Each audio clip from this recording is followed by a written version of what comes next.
কথা বলা হবে, যখন কোরআনী কথা তুলে ধরা হবে, তোমরা গভীর মনোযোগ দিয়ে দিলের কান লাগিয়ে একেবারে চুপ থেকে তোমরা দিলের কান লাগিয়ে কথাগুলো শ্রবণ করবে। লাআল্লাকুম তুরহামুন। আল্লাহ পাক বলেন আমি আল্লাহর খাস রহমত তোমাদের উপর বর্ষিত হবে। জোরে বলে সুবহানাল্লাহ। নবী ডেকে বলে, মুসলিম শরীফ খুলে দেখবেন বেরিয়ে যাবে। নবী ডেকে বলে ওয়া নাযালাত আলাইহিমুস সাকিনাহ। আল্লাহর বান্দা আল্লাহর বান্দি যখন জিকিরের মাজলিসের মধ্যে বসে যায়, সরাসরি ওই মাজলিসের উপরে আমার আল্লাহর সাকিনা অর্থাৎ আল্লাহর খাস রহমত বর্ষিত হয়। জোরে বলে সুবহানাল্লাহ। তো বাপ জানারা, শোনারা, দাদারা, যতক্ষণ ইনশাআল্লাহ কোরআন এবং হাদিস থেকে আমরা কথা শুনবো, সবাই ইনশাআল্লাহ আমলের নিয়তে শুনবো। শুনবো তো ইনশাআল্লাহ? কে কে আমল করে হাত তুলে তাকবীর লাগান। লিল্লাহি তাকবীর, লিল্লাহি তাকবীর। আল্লাহ সবার হাত তুমি কবুল করো, সবাইকে সহি আমল করে কবর নাও। জোরে আমিন। তো বন্ধুগণ, সেনারা, মানিকেরা, গভীর মনোযোগ দিয়ে দিলের কান লাগিয়ে সেনারা কথাগুলো শ্রবণ করবেন। সেনারা, আল্লাহ রাব্বুল ইজ্জত আলামিন পবিত্র কালামুল্লাহ শরীফের মধ্যে জানিয়ে দিলেন, আল্লাহ পাক বলেন পৃথিবীর সমস্ত বান্দা বান্দীদেরকে উদ্দেশ্য করে বলেন, পৃথিবীর বান্দা বান্দীরা, তোমরা কি কঠিন কিয়ামতের দিনের কথা ভুলে গিয়েছো? ইয়াউমা ইয়াফিরুল মারউ মিন আখিহি ওয়া উম্মিহি ওয়া আবিহি ওয়া সাহিবাতিহি ওয়া বানিহি।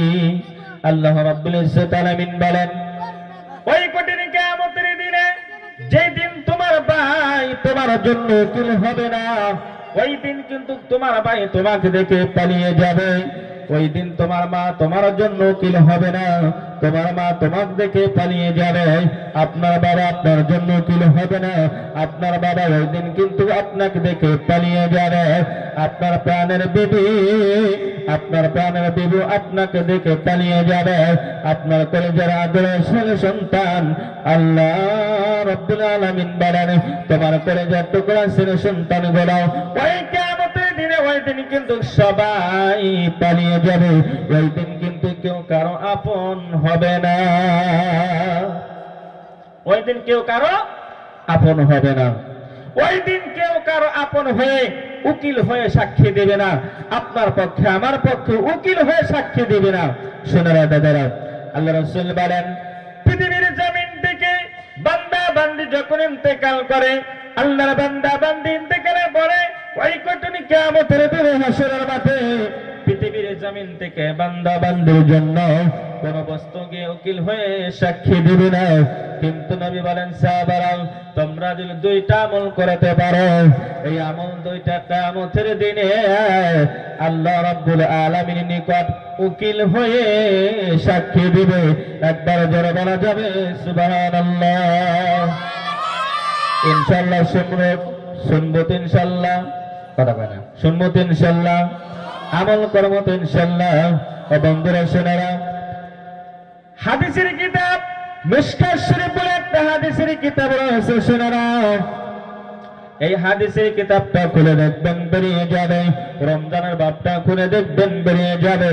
নবী আমার বলেন, কালাস সিয়াম।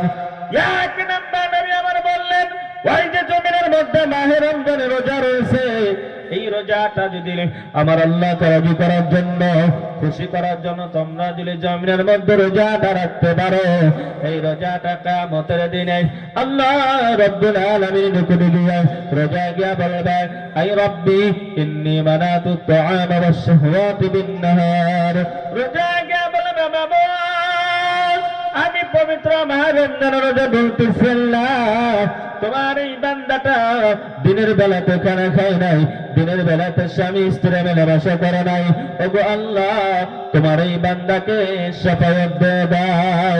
হাদিসে তাফসীরে লেখা রয়েছে, ওই দিন আমার আল্লাহ রোজার কথা শুনে বান্দাকে শাফায়াত দিয়ে দিবে।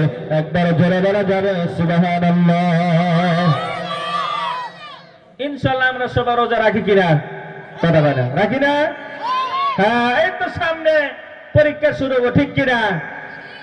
ফেব্রুয়ারির 18 তারিখ থেকে মাহে রমজানের রোজা শুরু হবে, ইমানি পরীক্ষা শুরু হবে, ঠিক কিনা? দেখবেন